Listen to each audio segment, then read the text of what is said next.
PSC ഡയറിയിലേക്ക് എല്ലാവർക്കും സ്വാഗതം.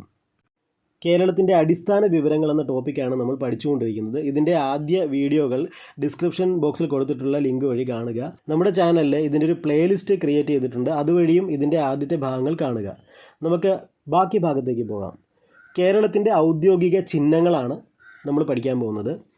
ഔദ്യോഗിക മൃഗം നമുക്കറിയാം, ആനയാണ്. കേരളത്തിൻ്റെ ഔദ്യോഗിക മൃഗം ആനയാണ്. കേരളത്തിന് പുറമെ ആന ഔദ്യോഗിക മൃഗമായ മറ്റ് സംസ്ഥാനങ്ങളാണ്. ഒന്ന് കർണാടകം, മറ്റൊന്ന് ജാർഖണ്ഡ്. കേരളത്തിന് പുറമെ ആന ഔദ്യോഗിക മൃഗമായ മറ്റ് സംസ്ഥാനങ്ങളാണ് കർണാടകം, ജാർഖണ്ഡ്. കേരളത്തിൻ്റെ ഔദ്യോഗിക പക്ഷി എന്ന് പറയുന്നത് മലമുഴക്കി വേഴാമ്പലാണ്. കേരളത്തിൻ്റെ ഔദ്യോഗിക പക്ഷി മലമുഴക്കി വേഴാമ്പലാണ്. ഇതൊക്കെ അറിയാം എല്ലാവർക്കും. ഔദ്യോഗിക പുഷ്പം കണിക്കൊന്ന.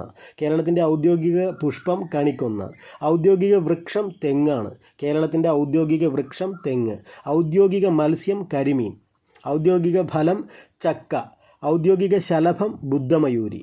കേരളത്തിൻ്റെ ഔദ്യോഗിക ശലഭം ബുദ്ധമയൂരി.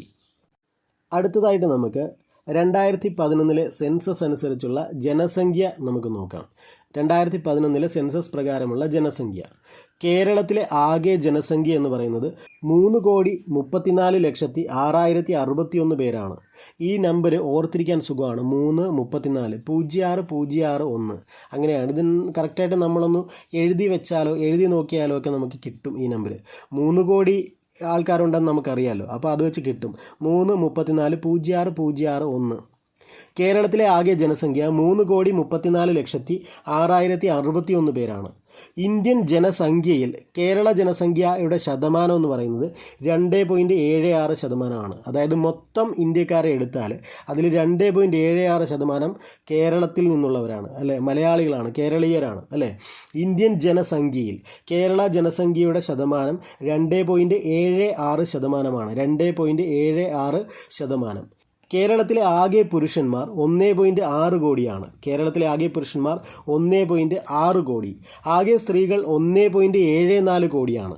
ആകെ സ്ത്രീകൾ 1.74 കോടി. നമുക്കറിയാം, ഇന്ത്യയിൽ തന്നെ സ്ത്രീ പുരുഷ അനുപാതം കൂടിയ സംസ്ഥാനമാണ് കേരളം, അല്ലേ? എന്ന് പറഞ്ഞാൽ പുരുഷന്മാരെക്കാൾ എണ്ണത്തിൽ സ്ത്രീകൾ കൂടുതലുള്ള സംസ്ഥാനമാണ് കേരളം. അപ്പോൾ അതുകൊണ്ട് തന്നെ നമുക്കറിയാം 1.6 കോടി പുരുഷന്മാരുണ്ട്, 1.74 കോടി സ്ത്രീകളുമുണ്ട്. ആകെ ജനസംഖ്യയിൽ സ്ത്രീകളുടെ ശതമാനം എന്ന് പറയുന്നത് 52%. ആകെ ജനസംഖ്യയിൽ സ്ത്രീകളുടെ ശതമാനം 52%. ആകെ ജനസംഖ്യയിൽ പുരുഷന്മാരുടെ ശതമാനം 48%.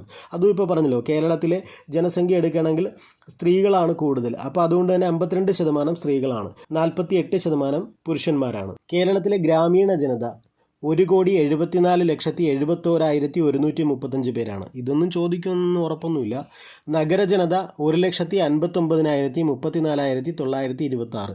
എന്നാലും റിപ്പീറ്റ് അടിച്ച് കേൾക്കുക, ഇത് അല്ലാണ്ടൊന്നും ഇത് ഓർത്തിരിക്കാൻ പറ്റത്തില്ല, പ്രയാസമാണ്. ഗ്രാമീണ ജനത 1,74,71,135 പേർ. നഗരജനത 1,59,34,926 പേർ. കേരളത്തിലെ ജനസംഖ്യാ വളർച്ചാ നിരക്ക് 4.91%.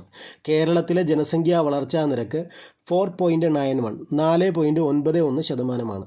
സ്ത്രീ പുരുഷ അനുപാതം 1084/1000. അതായത് 1000 പുരുഷന്മാർക്ക് 1084 സ്ത്രീകൾ എന്നുള്ളതാണ് കണക്ക്. സ്ത്രീ പുരുഷ അനുപാതം 1084/1000. ആ 84 എന്നുള്ളത് ചിലപ്പം നമുക്ക് 1086 ചിലപ്പോൾ തെറ്റിപ്പോകാറുണ്ട് ചില അവസരങ്ങളിൽ. അതുകൊണ്ട് കൃത്യമായി ഓർത്തിരിക്കുക, 1084/1000. ജനസാന്ദ്രത ചതുരശ്ര കിലോമീറ്ററിന് 860 പേരാണ്. കേരളത്തിലെ ജനസാന്ദ്രത ഒരു ചതുരശ്ര കിലോമീറ്ററിന് 860 പേർ. ഒരു ചതുരശ്ര കിലോമീറ്ററിന് 860 പേർ. ചോദിക്കാൻ സാധ്യതയുള്ളൊരു പോയിൻ്റാണ്. കേരളത്തിലെ ജനസാന്ദ്രത ചതുരശ്ര കിലോമീറ്ററിന് 860 പേർ. സാക്ഷരതാ നിരക്ക് 93.91%. റൗണ്ട് ചെയ്ത് 94% ഒന്നും ചിലയിടത്ത് കാണാറുണ്ട്. പക്ഷേ എക്സാക്റ്റ് ആയിട്ടുള്ള നമ്പർ ഇതാണ്, 93.91% സാക്ഷരതാ നിരക്ക്, കേരളത്തിൻ്റെ സാക്ഷരതാ നിരക്ക്. പുരുഷന്മാരിലെ സാക്ഷരതാ നിരക്ക് 96.02%. പുരുഷന്മാരിലെ സാക്ഷരതാ നിരക്ക് 96.02%. സ്ത്രീകളിലെ സാക്ഷരതാ നിരക്ക് 91.98%. സ്ത്രീകളിലെ സാക്ഷരതാ നിരക്ക് 91.98%. ഇതിവിടെ ഓർത്തിരിക്കാൻ നമ്മുടെ മൊത്തം സാക്ഷരതാ നിരക്ക് എന്ന് പറയുന്നത് 93.91%. അതിനേക്കാൾ കൂടുതലാണ് പുരുഷന്മാരിലെ സാക്ഷരതാ നിരക്കെന്ന് ഓർത്തിരിക്കാം, അതായത് 96.02. ഇനി മൊത്തം സാക്ഷരതാ നിരക്കിനേക്കാൾ കുറവാണ് സ്ത്രീ സാക്ഷരതാ നിരക്കെന്ന് ഓർത്തിരിക്കാം, 91.98%. സാക്ഷരതാ നിരക്ക് കൂടിയ ജില്ല കോട്ടയമാണ്. അത് പണ്ടും അങ്ങനെയായിരുന്നു അല്ലേ. സാക്ഷരതാ നിരക്ക് കൂടിയ ജില്ല കോട്ടയം. സാക്ഷരതാ നിരക്ക് കുറഞ്ഞ ജില്ല വയനാടാണ്. സാക്ഷരതാ നിരക്ക് കൂടിയ ജില്ല കോട്ടയം, കുറഞ്ഞ ജില്ല വയനാട്. ഏറ്റവും ഉയർന്ന സ്ത്രീ പുരുഷ അനുപാതമുള്ള ജില്ല കണ്ണൂരാണ്. ഏറ്റവും ഉയർന്ന സ്ത്രീ പുരുഷ അനുപാതമുള്ള ജില്ല കണ്ണൂരാണ്. ഏറ്റവും കുറവ് സ്ത്രീ പുരുഷ അനുപാതമുള്ള ജില്ല ഇടുക്കിയുമാണ്. ഏറ്റവും ഉയർന്ന സ്ത്രീ പുരുഷ അനുപാതമുള്ള ജില്ല കണ്ണൂർ, ഏറ്റവും കുറവ് സ്ത്രീ പുരുഷ അനുപാതമുള്ള ജില്ല ഇടുക്കി. എന്ന് പറഞ്ഞാൽ സ്ത്രീകൾ ഏറ്റവും കൂടുതലുള്ള ജില്ല എന്ന് പറയുന്നത് കണ്ണൂരാണ്. എന്നാൽ ഇടുക്കി ജില്ലയിൽ പുരുഷന്മാരെക്കാൾ സ്ത്രീകൾ കുറവാണ്. 0 മുതൽ 6 വയസ്സ് വരെ പ്രായമുള്ള കുട്ടികളിലെ ആൺപെൺ അനുപാതം 964. ജനസാന്ദ്രത കൂടിയ ജില്ല തിരുവനന്തപുരമാണ്. ഇത് ചോദിക്കാൻ സാധ്യതയുള്ളൊരു പോയിൻ്റാണ്, ഓർത്തിരിക്കുക. ജനസാന്ദ്രത കൂടിയ ജില്ല തിരുവനന്തപുരം. ജനസാന്ദ്രത കുറഞ്ഞ ജില്ല ഇടുക്കിയാണ്. ജനസാന്ദ്രത കുറഞ്ഞ ജില്ല ഇടുക്കി. ശരാശരി ആയുർദൈർഘ്യം എന്ന് പറയുന്നത് 71 വർഷമാണ്. ശരാശരി ആയുർദൈർഘ്യം 71 വർഷം അഥവാ 71 വയസ്സാണ്. ഞാനിവിടെ അപ്ലോഡ് ചെയ്യുന്ന എല്ലാ വീഡിയോകളുടെയും പരീക്ഷയും റിവിഷനും ഒക്കെ ടെലഗ്രാം ചാനലിലും വാട്സാപ്പ് ഗ്രൂപ്പിലുമായിട്ട് നടത്തുന്നുണ്ട്. താല്പര്യമുള്ളവർക്ക് ജോയിൻ ചെയ്യാം. അടുത്തത് കേരളത്തിൻ്റെ അടിസ്ഥാന രാഷ്ട്രീയ വിവരങ്ങളാണ്. കേരളത്തിൽ നിന്നുള്ള ആകെ പാർലമെൻറ്റ് അംഗങ്ങൾ 29 പേരാണ്. കേരളത്തിൽ നിന്നുള്ള ആകെ പാർലമെൻറ്റ് അംഗങ്ങൾ 29 പേർ. അതിൽ ലോകസഭാ മണ്ഡലങ്ങളിൽ നിന്നും 20 പേരാണ്. അതുപോലെ രാജ്യസഭാ മണ്ഡലങ്ങളിൽ നിന്നും 9 പേർ. അങ്ങനെയാണ് 29 പേര് ആകെ പാർലമെൻറ്റിലേക്ക് എത്തുന്നത്. അതായത് ഇത്രയേ ഉള്ളൂ. ലോകസഭയിലേക്കും രാജ്യസഭയിലേക്കും നമ്മൾ അംഗങ്ങളെ തിരഞ്ഞെടുത്ത് വിടും. അതിൽ ലോകസഭയിലേക്ക് തിരഞ്ഞെടുക്കാൻ പരമാവധി 20 പേരാണ് ലോകസഭയിലേക്ക് തിരഞ്ഞെടുത്ത് വിടാനുള്ള അനുവദിച്ചിട്ടുള്ള നമ്മുടെ ലോകസഭാ സീറ്റ് എന്ന് പറയുന്നത് 20 എണ്ണമാണ്. അതേപോലെ രാജ്യസഭയിൽ നമുക്ക് കേരളത്തിന് അനുവദിച്ചിട്ടുള്ള സീറ്റ് എന്ന് പറയുന്നത് 9 എണ്ണമാണ്. അങ്ങനെ 2 ലോകസഭയിലും രാജ്യസഭയിലും കൂടെ ചേർത്തിട്ട് ആകെ പാർലമെൻറ്റ് അംഗങ്ങളെന്ന് പറയുന്നത് 29 പേരാണ്. ലോകസഭയിലെ കേരളത്തിലെ സംവരണ മണ്ഡലങ്ങളുടെ എണ്ണം 2 എണ്ണമാണ്. ലോകസഭയിലെ കേരളത്തിലെ സംവരണ മണ്ഡലങ്ങളുടെ എണ്ണം 2. ലോകസഭയിലെ കേരളത്തിലെ സംവരണ മണ്ഡലങ്ങൾ ആ 2 എണ്ണം എന്ന് പറയുന്നത് ഒന്ന് മാവേലിക്കരയും ഒന്ന് ആലത്തൂരുമാണ്.